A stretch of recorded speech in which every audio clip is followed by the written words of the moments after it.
There's not much to do when all Assalamualaikum warahmatullahi wabarakatuh.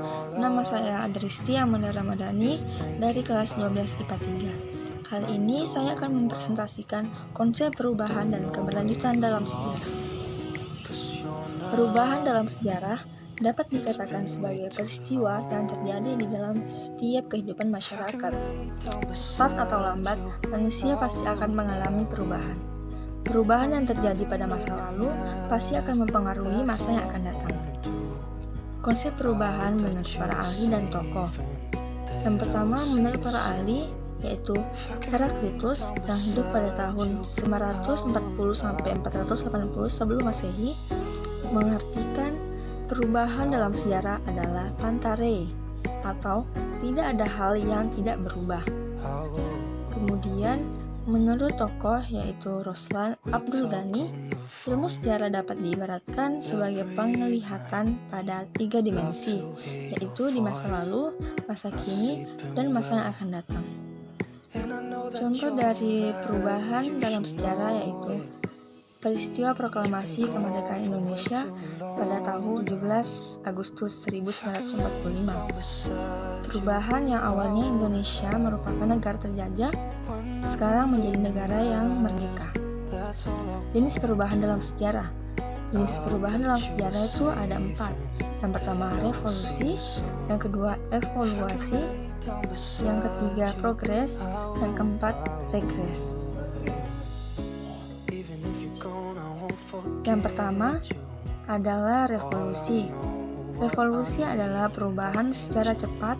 Contohnya Revolusi Perancis di tahun 1439 yang secara singkat mengubah Perancis dari bentuk monarki menjadi republik.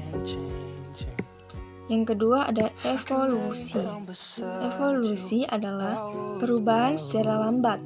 Contohnya perubahan masyarakat di Pulau Jawa atau Sulawesi dari masyarakat yang pedesaan menjadi masyarakat perkotaan.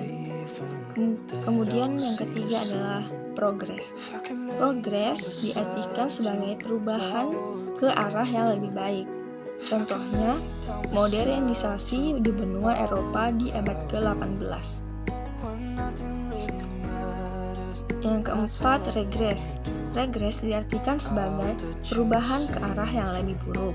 Contohnya, krisis ekonomi di Indonesia tahun 1998 sampai 1999. Krisis itu terjadi 1 tahun yang mengubah ekonomi Indonesia menjadi lebih buruk. Kemudian, faktor yang mempengaruhi perubahan. Perubahan dalam masyarakat terjadi disebabkan faktor internal dan eksternal. Secara internal, faktor yang mempengaruhi perubahan yang pertama itu adalah perubahan jumlah penduduk, yang kedua discovery, penemuan baru, yang ketiga ada konflik masyarakat, yang keempat ada pemberontakan. Kalau secara eksternalnya, yang pertama itu adalah lingkungan atau alam yang ada di sekitar masyarakat yang berubah. Kemudian yang kedua adalah peperangan. Yang ketiga, pengaruh kebudayaan lain. Yang kedua, konsep berkelanjutan dalam sejarah. Berkelanjutan adalah rangkaian dari sebuah peristiwa sejarah yang saling berhubungan. Setiap peristiwa tidak berdiri sendiri dan tidak terpisahkan dari peristiwa lain, di mana kehidupan dari manusia merupakan sebuah rantai dari kehidupan masa lalu, masa sekarang, dan masa depan. Yang kedua adalah menurut Kunto Wijoyo. Konsep berkelanjutan dalam sejarah ada 4. Yang pertama perkembangan, yang kedua berkesinambungan, yang ketiga pengulangan, dan yang keempat perubahan. Pengertian dari perkembangan. Perkembangan adalah perubahan dari bentuk sederhana ke bentuk yang lebih kompleks. Contohnya, perkembangan teknologi di Indonesia yang dulunya televisinya berbentuk tabung dan berwarna hitam putih, sekarang televisinya sudah datar dan memiliki warna-warna yang cerah sehingga menarik melihat. Terus yang kedua adalah berkesinambungan. Berkesinambungan terjadi bila suatu masyarakat baru hanya mengadopsi lembaga-lembaga yang lama.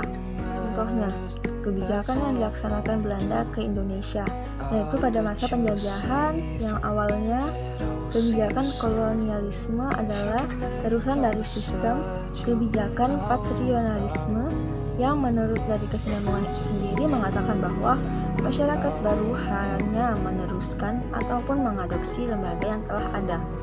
Yang ketiga adalah pengulangan. Pengulangan adalah peristiwa yang terjadi di masa lampau yang terjadi kembali pada masa berikutnya.